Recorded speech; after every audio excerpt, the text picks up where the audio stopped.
trust, he gains the ability to sculpt their very thoughts. You are wise to fear these rings. Galadriel. Hello everyone, Dan here from the Next Issue Podcast. On today's video, we'll be doing a review for the Season 2 premiere of Lord of the Rings, Rings of Power, Elven Kings Under the Sky. I'm going to go through some of the cast to kind of refresh everyone. I don't think I'll do that on every episode, but I'll definitely point out or highlight some of the cast members that stand out in each episode. We have Morfydd Clark as Galadriel, Charlie Vickers as the Halbrand or Sauron. Spoilers, I guess, for season 1.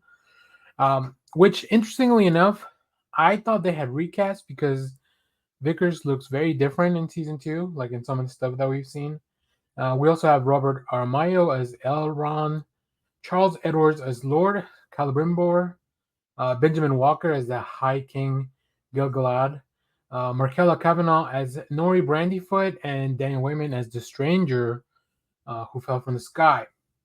So before I get too deep into some of the details that I want to talk about story-wise, the show came back with a vengeance. It looks fantastic. You can definitely tell Amazon dropped a lot of money on this show, and it's on the screen. Like, you can definitely see it.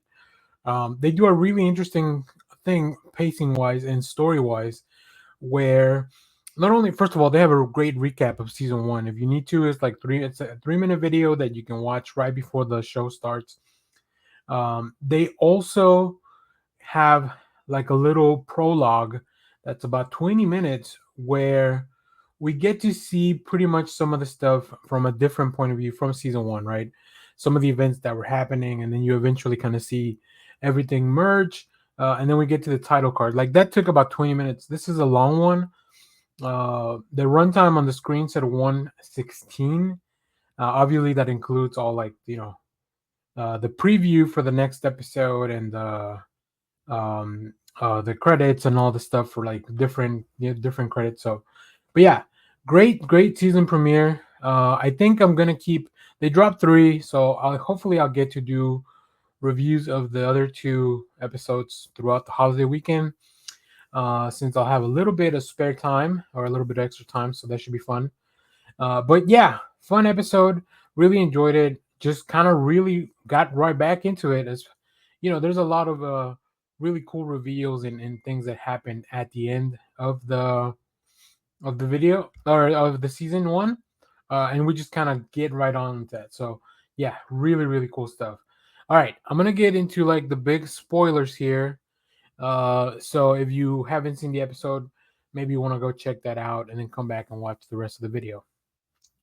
So we begin with Sauron, played by a different actor, who's giving a speech to the orcs, but they don't really believe anything that he's saying. One of them even attacks him, although he's able to put him down. We do get a callback to that when Adar mentioned that he killed Sauron, and that's kind of where we go from here. As he's about to crown Sauron as whatever ruler of the orcs, he actually stabs him with the crown. Adar betrays him, and then Sauron just kind of explodes into this big ball of energy and freezes everything. Very interestingly, like, you see maybe that is some of the stuff that could have led to the way that things are now, right? Because it wasn't that long ago that all this happened. So yeah, a lot of power definitely unleashed and released when the body of Sauron died. Now, obviously, this doesn't mean that Sauron's gone. We know that he survives. He kind of turns into this primordial ooze and just goes down to the bottom of the mountain. And once he's in his little goo state, he kind of begins to devour living creatures to gain his strength back, right? He eats a rat that walks by, and he then takes out a caterpillar and begins to get stronger and stronger. He's finally able to get out of the cave and out of the mountain. He runs into a human. He runs into a human woman who he ends up taking out, and this is where he turns back into the Charlie Vickers character portrayal that we've seen from season 1. So all these events obviously happened before we met him and before Galadriel met him in season one. So Sauron, like, he runs into a group of humans. They talk him into joining them on their trip because the other way is where the orcs are. So obviously he probably doesn't want to go there until he's back at his full strength. Maybe he's decided to take a different approach as to how to conquer the world of men. And then, of course, we see that the ship was ambushed by a creature, and then we kind of catch up with them with Sauron and Galadriel meeting from season one, and then that's when the title card. So this was all prologue. This was all to kind of give us, hey, here's how Sauron got to be. What? So that was a really cool to get to because in the last season we only really got the reveal, and then not really much more about how he got there, his motivations, and all that. So. Uh, in the meanwhile, we catch up with our other characters where after the reveal of last Elrond found out that Sauron was Halbrand who helped him make those rings. So they're both racing towards the king. After that, they discuss that Elrond doesn't want them to use the rings of power because he feels that they will have been corrupted by Sauron. But the king decides that they need to do it, otherwise the tree's gonna die, the magic is gonna. He wants to make sure that the elves don't have to leave Middle Earth, which is really the driving conflict of like pretty much season one.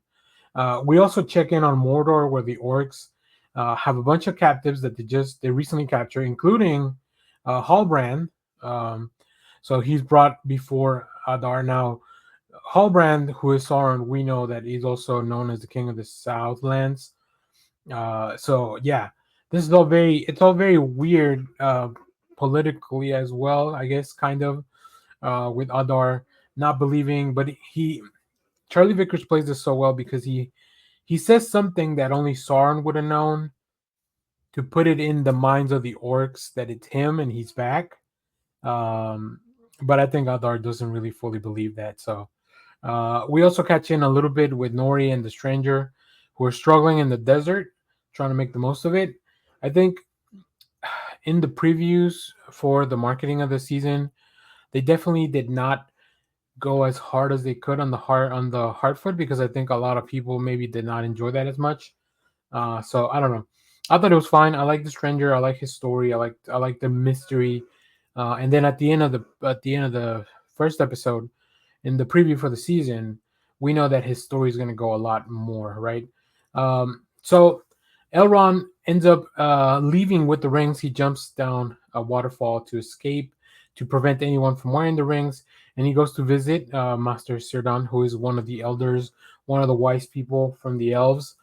Galadriel knows him so well, though, that he knows where he's going to go. He knows what he's going to do. So it's a very interesting relationship as well with Galadriel and Elrond because they've been through so much. They know each other so well, and the characters are just played very well. Like truly with apprehension, but also that knowledge of like this is what I must do. Right? They definitely have their own motivations. We do see that Halbrand is set free by Adar because of, I guess, Adar kind of believes that he is Sauron, but I don't know. I don't know what his plan is really. I don't know anybody's plans at this point. I don't know what's going on with like their motivations. Like I don't know what Adar wants as far as like conquering the Middle Earth. So yeah, we do also with the elves one last time. We see that they are ready to leave, and then their tree is dying. Like the light is gone, the magic's gone. But Círdan comes back with the rings. They end up putting the rings. So Galadriel gets a ring. Master Círdan gets a ring, and then also, of course, the king gets the other ring. And the light turns back on, and the tree, the magic, the power is saved. So the elves don't have to leave anymore. But of course, I think like they know that this would probably come at a price. We don't know what that is yet. Lastly, for the episode, we check in on Celebrimbor, whose forge has reopened because the power and the magic is back, and we see that Halbrand or Sauron has returned. And I think we're gonna see the forging of the 7 rings for the dwarves, and maybe even the rings of men. So yeah, it looks like whatever Sauron's plan is, it's going very smoothly, it seems. Although he's taking a little bit of like physical punishment, I think his plan effectually keeps moving forward. So I don't know. We'll see. I think the pacing's good. I like everything that's happening right now. It was really definitely fun to go back into this world. So I'll keep talking about this show. Stay tuned. Hopefully over the weekend, like I mentioned, I can drop season 2, episode 2 and episode 3. And then from there, we'll just do the weekly cadence as the episodes come out. So if you've seen this show, let me know what you thought about this episode down in the comments. As always, thank you for watching, everyone. Remember to share, like, subscribe, hit the bell so you know when we go live. That is most Saturdays, 10 a.m. Central Standard Time. Stay tuned. We have more comic reviews, trailer reactions, TV recaps, all that fun stuff in the channel. And thanks for watching, everyone. Bye-bye.